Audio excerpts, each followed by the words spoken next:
Primeiramente isto, que nenhuma profecia da Escritura é de particular interpretação, porque a profecia nunca foi produzida por vontade de homem algum, mas os homens santos de Deus foram inspirados pelo Espírito Santo. Segunda Epístola de Pedro, capítulo de número 1, verso de número 20 e 21. Segunda Epístola aos Timóteo, capítulo 3, verso de 16, está escrito: porque toda escritura divinamente inspirada é proveitosa para ensinar, redarguir, corrigir em justiça, para que todo homem de Deus seja perfeito e perfeitamente instruído para toda boa obra. Queridos ouvintes da palavra de Deus, aquela palavra que no Salmo 119, versículo 89, permanece para sempre no céu. Queridos ouvintes da santa e gloriosa palavra que muda o homem, muda a vida do ser humano. Hoje vamos estar olhando as boas novas. Vamos estar olhando para o Evangelho. Mateus ele tem 28 capítulos. Marcos ele tem 16 capítulos. Lucas ele tem 24 capítulos. E João ele tem 21 capítulos. E hoje vamos estar falando das boas novas. Evangelho, a palavra evangelho significa boas novas ou notícias felizes. E vamos começar no capítulo 4 de Mateus, no verso de número 16. Ali, o povo que estava sentado em trevas, a luz raiou. Os que estavam sentados nas regiões à sombra da morte, a luz raiou. Hoje o ser humano pode estar como o povo de Israel, talvez sem esperança, vendo que as suas promessas não estão chegando, porque o povo estava escravizado por Roma, já não tinha mais reis. E ali quando o homem pensa que está tudo acabado, começa. E quando começou? Marcos capítulo 1, verso de número 1. Princípio do Evangelho de Jesus Cristo, Filho de Deus. Princípio do Evangelho. Princípio da boa notícia, da notícia nova, das notícias felizes. Ali onde o homem achava que não ia ter esperança, estava sem Deus no mundo, quem aparece? João Batista, pregando. Capítulo 3 de Mateus começa a falar acerca de João Batista, e João Batista começa pregando e dizendo: arrependei-vos, porque é chegado o reino dos céus. O reino dos céus é chegado. E ali os homens já, como diz em Lucas capítulo 16, verso 16, começavam a empregar força para entrar no reino dos céus. A boa nova era recebida de uma forma tão ardente que o ser humano começava a empregar forças e lutava para alcançar o reino dos céus.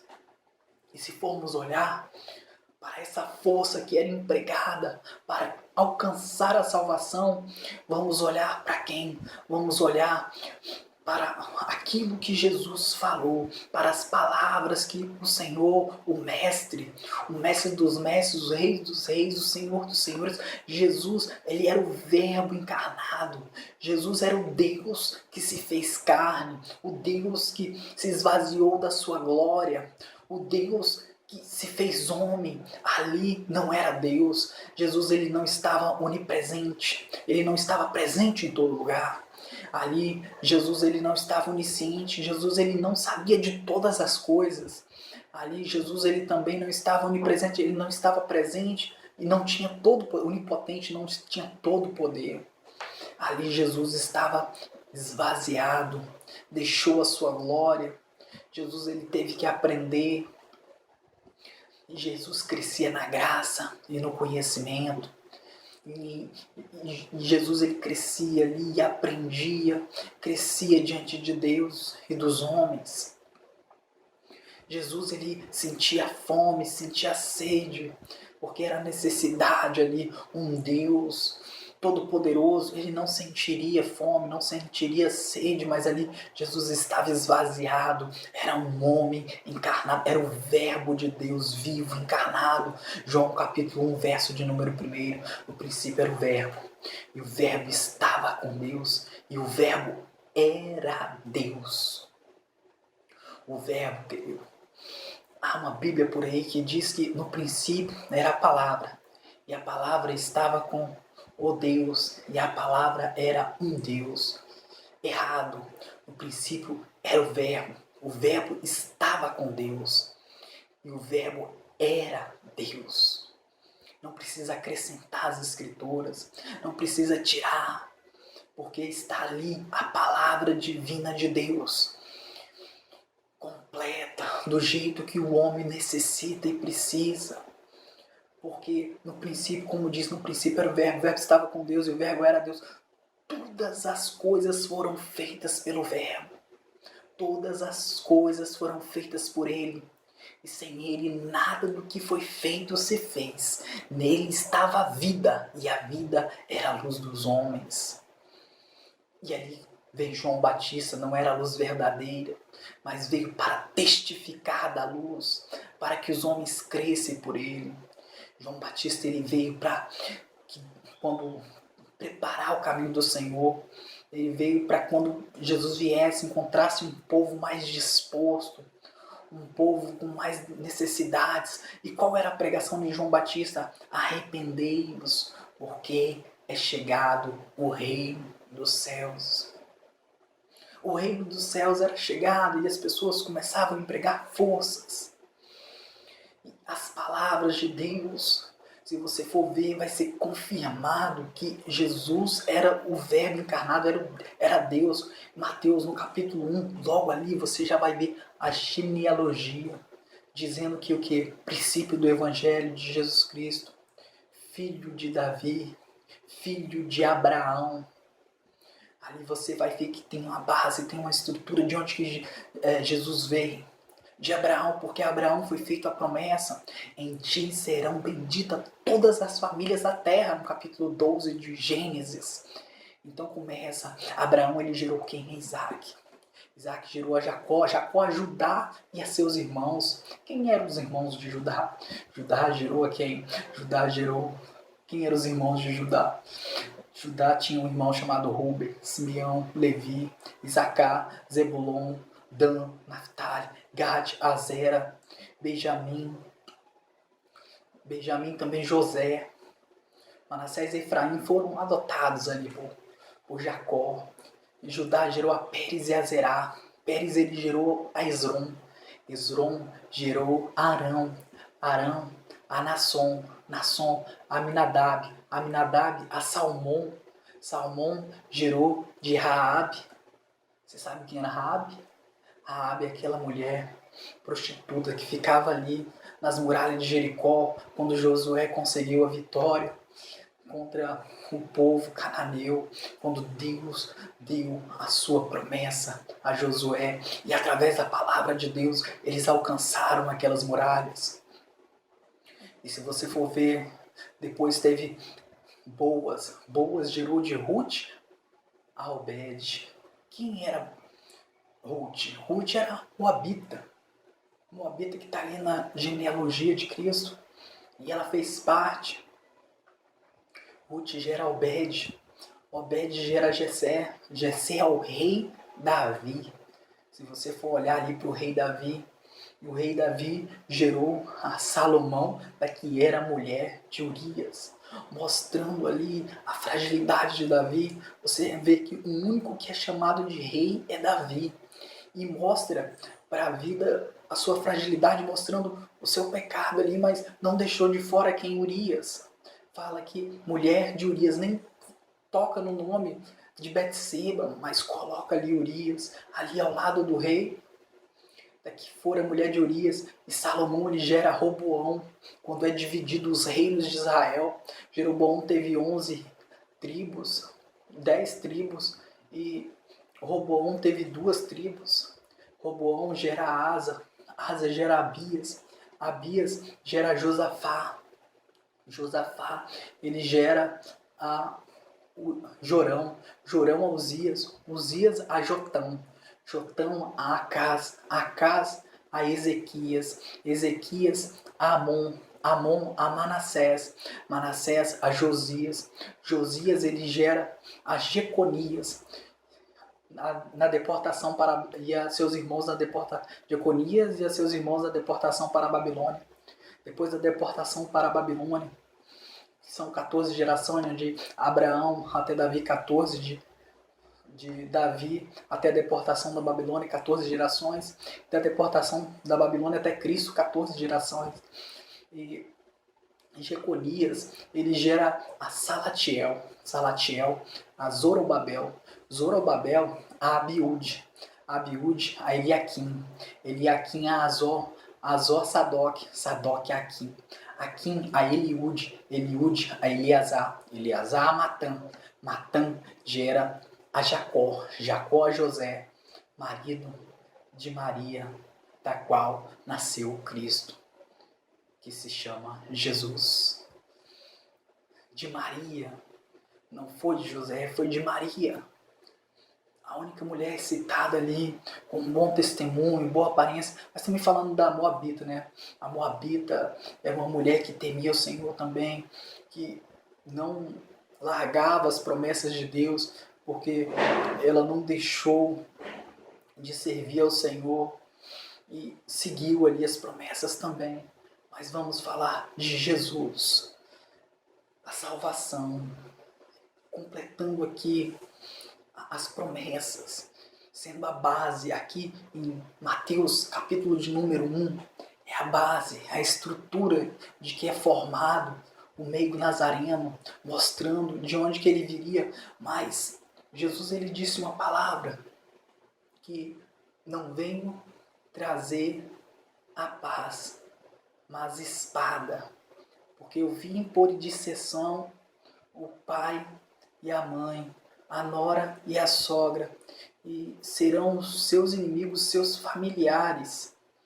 E a palavra no verso 39, que eu achei muito interessante, que aquele que salvar a sua vida, aquele que achar a sua vida, perdê-la-á. E aquele que perder a sua vida por amor de mim, nesse versículo fala por amor de mim, mas o outro vai falar também por amor de mim e do meu evangelho, esse a salvará. As pessoas empregavam forças ali para encontrar o reino de Deus. E as pessoas viam a luz e viam o poder do evangelho que livrava o homem do pecado. Ele via que Jesus era o rei prometido. Tanto é que os magos do Oriente vieram até Jesus trazendo ouro, incenso e mirra, e foram até onde Jesus estava, guiado por quem? Guiado pelos céus, porque apareceu uma estrela no céu, mostrando que era cumprimento das Escrituras. E ele vai até Herodes ali, e Herodes tenta matar Cristo. E logo no nascimento, onde que era para ser um momento de glória, um momento de honra, um momento de louvor, um momento de se alegrar, porque nasceu o Filho de Deus encarnado, onde que daria salvação ao mundo, mas os seus o rejeitaram. Foram levar ali a morte. Se você for ver, Jesus, ele é avisado, José é avisado em sonhos para ir para o Egito. E ele vai para o Egito e fica lá até a morte dos seus inimigos. E você vai ver Raquel chorando os seus filhos, porque os seus filhos já não existiam. E Herodes mandou matar as crianças de 2 anos para baixo. Você vai ver a tristeza. Você vai ver a morte. Você vai ver que a vinda de Cristo trouxe espada ao mundo. Porque o Evangelho, ele é perseguido pelo mundo, ele é perseguido pelo diabo. Ele é um evangelho puro, um evangelho santo, um evangelho maravilhoso. E a palavra de Deus, ela não tem comunhão com as trevas. A palavra de Deus, ela não tem comunhão, é luz que ilumina o local escuro. veio para revelar, veio para mostrar, veio para colocar a separação entre os salvos, entre o joio, entre o trigo, veio para mostrar mais claramente que o reino do céu está aqui. E a oração do Pai Nosso que está no céu, sua parte, venha a nós o vosso reino, seja feita a tua vontade, assim na terra como nos céus. Era o reino de Deus na terra. E o reino de Deus é o quê? Justiça, paz e alegria. A alegria de ter a salvação, a libertação dos seus pecados. João dizendo, eu vim para batizar com água para arrependimento dos pecados. Convertei-vos dos vossos pecados. Jesus dizendo, é chegado o reino do céu, fazendo milagres, curas, prodígios, maravilhas, dando libertação ao mundo que estava em escravidão, em trevas, intensas trevas. E as pessoas viam que em Jesus elas poderiam ser livres do Hades, do inferno. Lucas capítulo 16 mostra que o rico, ele estava ali nas trevas, ele estava ali sofrendo, clamando nas chamas, enquanto Lázaro estava no seio de Abraão.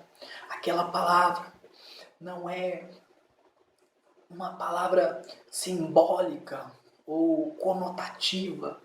Ela é uma palavra denotativa, literal. É aquilo mesmo que você está vendo. A pessoa quando morre, ela não fica apagada a sua memória, como se ela não soubesse o que está acontecendo lá onde que ela está. Em Eclesiastes você vai ver que ela não sabe nada acerca das coisas daqui, debaixo do sol. Eclesiastes é falado de tudo debaixo do sol. Aqui a pessoa fica como se fosse no esquecimento, como se estivesse dormindo com relação às coisas debaixo do sol. Porque aqui na terra ela não sabe nada. Mas lá no lago de fogo ela sabe o que está acontecendo lá. Ela sabe onde que ela está, lá no local de tormento. E para isso o Filho de Deus veio para remir o povo do pecado. Remir, ele nos tirou da potestade das trevas e nos transportou para o Filho do seu amor, em quem temos a redenção, a saber, a remissão dos nossos pecados. Remir é tirar o refém do sequestrador. Antes o pecado sequestrou o ser humano, o diabo ali enganando a Eva. E ele foi enganado. E ele ficou refém do pecado, porque a lei tomando ocasião pelo pecado, a lei ela tomou ocasião e por isso todos pecaram e destituídos estavam da glória de Deus. Mas com a vinda de Cristo, o meio nazareno, que salva, o Cordeiro de Deus que tira o pecado do mundo, que se manifestou em carne, veio para buscar e salvar o seu povo. Veio para nos fazer reis e sacerdotes para Deus e para o seu Pai. A Ele glória, honra, louvor, porque Ele é digno de toda honra e de toda glória. Creia em Cristo, creia em Deus, creia na palavra de boa nova, porque Jesus ele tem boas novas para você. E as boas novas, para não se alongar mais este vídeo, as boas novas de salvação você vê aqui em Mateus, em Marcos, em Lucas, em João, e a continuidade deste evangelho, também Atos dos Apóstolos, com 28 capítulos, continuidade da propagação do evangelho entre o mundo. Depois temos Romanos, Atos, Coríntios, Gálatas, Efésios, Filipenses, Colossenses, Tessalonicenses, Timóteo, Tito, Filemão, Hebreus, Tiago, Judas, João, Judas e Apocalipse. Também tem Pedro. Creia em Deus, meu amigo. Creia em Deus, meu irmão. Creia nas Escrituras. Creia nas boas novas de Jesus. Porque Ele pode mudar a sua vida se você crer. Porque sem fé, Hebreus 11, de número 6, sem fé é impossível agradar a Deus. Mas vamos falar de fé uma outra hora. Porque hoje você vai falar, eu tenho fé, todos têm fé. O macumbeiro tem fé, o muçulmano tem fé, todo mundo que cresce tem fé, mas eu estou falando dessa fé não. Estou falando daquela fé que vem pelo ouvir, e ouvir a palavra de Deus. É uma fé gerada pela palavra, através da palavra que o Senhor Jesus falou. Por isso seja todo um homem mentiroso e Deus verdadeiro. Deus é a verdade. Deus é aquilo que precisamos. A minha alma tem sede de Deus, do Deus vivo. Então, que possamos falar coisas agradáveis, mas com a fé que vem de Deus. E vamos ouvir essa boa nova. Boa nova não é somente usada para o reino de Deus e reino dos céus, para várias outras coisas que falaremos no próximo vídeo. Que Deus em Cristo vos abençoe, transforme a sua vida e a minha vida, e que possamos fazer como em Provérbios, que a vereda do justo seja como a luz da aurora, que vai brilhando cada dia mais até ser dia perfeito. Que as nossas vidas possam ser assim, e que possamos ter essa perfeição todos os dias e ser transformados através da palavra de Deus. Amém.